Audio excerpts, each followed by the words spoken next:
여러분, 인류 역사상 가장 위대한 천재 하면 누가 떠오르시나요? 저는 아인슈타인도 떠오르고요. 레오나르도 다빈치가 떠오릅니다.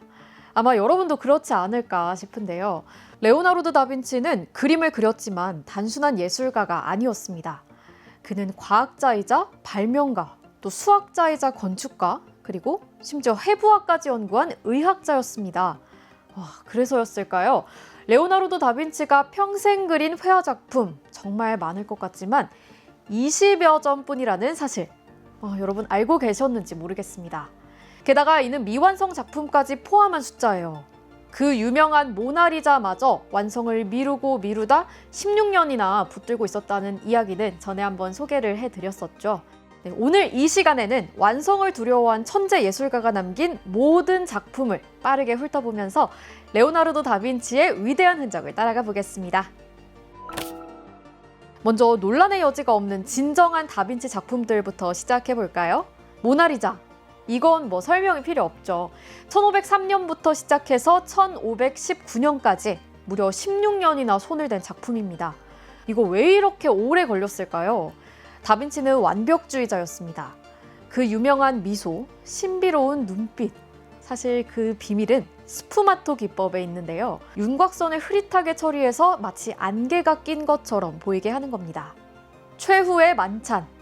1495년부터 1498년까지 밀라노의 수도원 식당 벽에 그린 작품인데요. 이 그림 정말 혁명적이었습니다. 예수가 너희 중 한 명이 나를 배신할 것이다 라고 말하는 바로 그 순간을 포착했거든요. 12명의 제자들 각자의 반응이 모두 다 달라요. 놀람, 분노, 슬픔, 부정. 한 사람 한 사람의 심리를 읽을 수 있다는 점이 정말 흥미롭습니다. 암굴의 성모. 이건 재밌는 게 똑같은 그림이 두 개 있습니다. 하나는 루브르에, 하나는 런던에 있죠. 이건 왜 두 개나 그렸을까요? 그건 바로 첫 번째 작품에 문제가 생겨서 다시 그려야 했다고 합니다. 의뢰인과 싸웠다는 설도 있고 분쟁이 있었다는 썰도 있죠. 성 안나와 성 모자, 할머니 성 안나, 엄마 마리아, 아기 예수, 이 3대가 함께 있는 장면인데 이것도 1503년부터 1519년까지 완성하는 데 16년이 걸렸습니다. 동방박사의 경배, 미완성입니다. 초기 스케치 단계에서 멈춰버렸죠. 사실 이게 다빈치의 특징이기도 합니다. 시작은 했지만 끝은 못 내는 거. 광야의 성 히에로니무스, 이것도 미완성입니다. 성인이 사막에서 고행하는 모습인데 이 작품은 한때 잃어버렸다가 다시 발견되었다고 해요. 두 조각으로 쪼개져서 각각 다른 곳에 있었대요. 살라 델레 아세, 밀라노 스프로차 성의 천장과 벽을 장식한 그림입니다. 나무들이 천장을 뒤덮고 있어 환상적인 공간이죠. 성 안나와 성 모자, 그리고 세례자 요한. 이건 데생, 그러니까 밑그림입니다. 종이에 목탄으로 그린 건데요. 나중에 유화로 그릴 계획이었겠죠. 자, 이제부터 논란이 있었지만 지금은 인정받는 작품들 살펴보겠습니다. 그의 천재성이 서서히 피어나는 과정을 엿볼 수 있습니다. 수태고지, 천사 가브리엘이 마리아에게 당신이 예수님을 낳을 거예요 라고 알리는 장면이죠. 다빈치가 20대 초반에 그린 초기 작품입니다. 아직 스승의 영향이 많이 남아있어요. 카네이션의 성모, 아기 예수가 꽃을 들고 있는 모습, 너무 귀엽죠? 이것도 초기작입니다.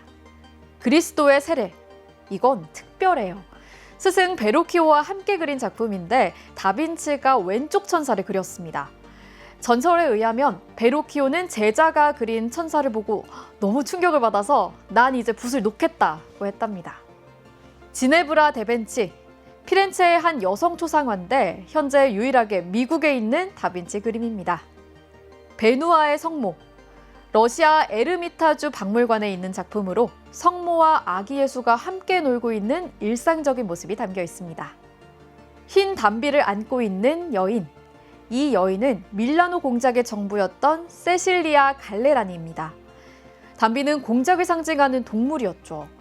정부의 초상화에 담비를 당당하게 그렸다는 것 자체가 정말 흥미롭지 않나요? 음악가의 초상, 이것 또한 미완성입니다.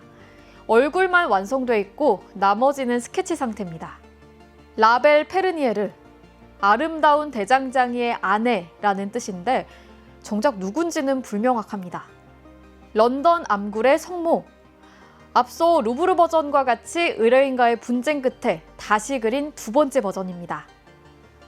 다음으로 이 그림은 이사벨라 데스테의 초상, 이탈리아 귀족 여성의 초상 스케치입니다.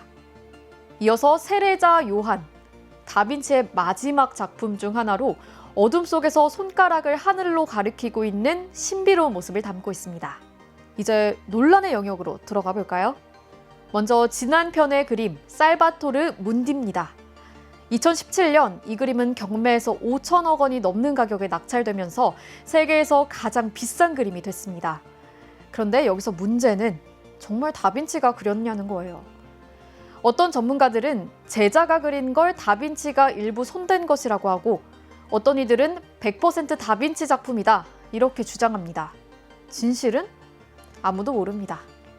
라 스카필리아타, 헝클어진 머리라는 뜻으로 여성 두상을 그린 작품입니다.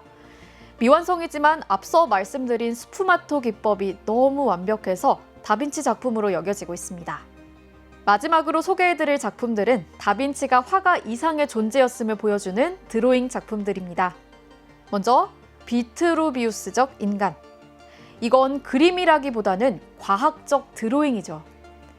인체의 완벽한 비례를 원과 사각형 안에 담았으니까요. 다빈치는 화가이자 과학자였기 때문에 이렇게 그릴 수 있었습니다. 여성의 머리. 아까 본 라스카필리아타와 비슷한 스타일의 스케치고요. 그리고 붉은 분필로 그린 노인의 초상화. 흔히 다빈치의 자화상으로 알려져 있지만 정말 본인인지는 확실하지 않습니다. 다빈치는 자신의 얼굴을 남기고 싶지 않았을지도 모르고요. 자, 오늘은 이렇게 다빈치의 모든 작품을 한 번에 쭉 훑어봤습니다. 미켈란젤로가 수백 점을 남긴 것과 비교하면 정말 적은 양이죠. 하지만 생각해보면 다빈치는 그림을 잘 그리는 기술자이기보다는 인간과 자연에 대해 끊임없이 질문했던 철학자였습니다. 그는 보이는 것을 그리는 것에 만족하지 않고 보이지 않는 것까지 그리려 했죠. 즉 인간의 심리와 영혼, 우주의 법칙까지도 그림 안에 모두 담아내려 한 겁니다. 이렇게 다빈치의 모든 작품을 이 시간 한 번에 모아서 감상해보니까 저는 한 가지 달리 보이는 게 있었습니다. 하나의 그림에 10년, 20년 이렇게 오래 쏟아붓는 걸 의아하다고 느끼기보단 이게 바로 다빈치가 자신만의 답을 찾아가던 방식이 아니었을까 생각되네요. 우리는 살아가면서 종종 완벽한 결과만을 강요받고 미완성이나 실패를 두려워하거나 부끄러워합니다. 하지만 오늘 다빈치의 삶과 작품을 저와 함께 훑어본 지금 이 시간을 기점으로는 그 마음을 조금 내려놓고 각자 자신만의 방식으로 탐구하며 건강하게 채워나가는 건 어떨까요? 우리들의 삶이 비록 미완성일지라도 괜찮습니다.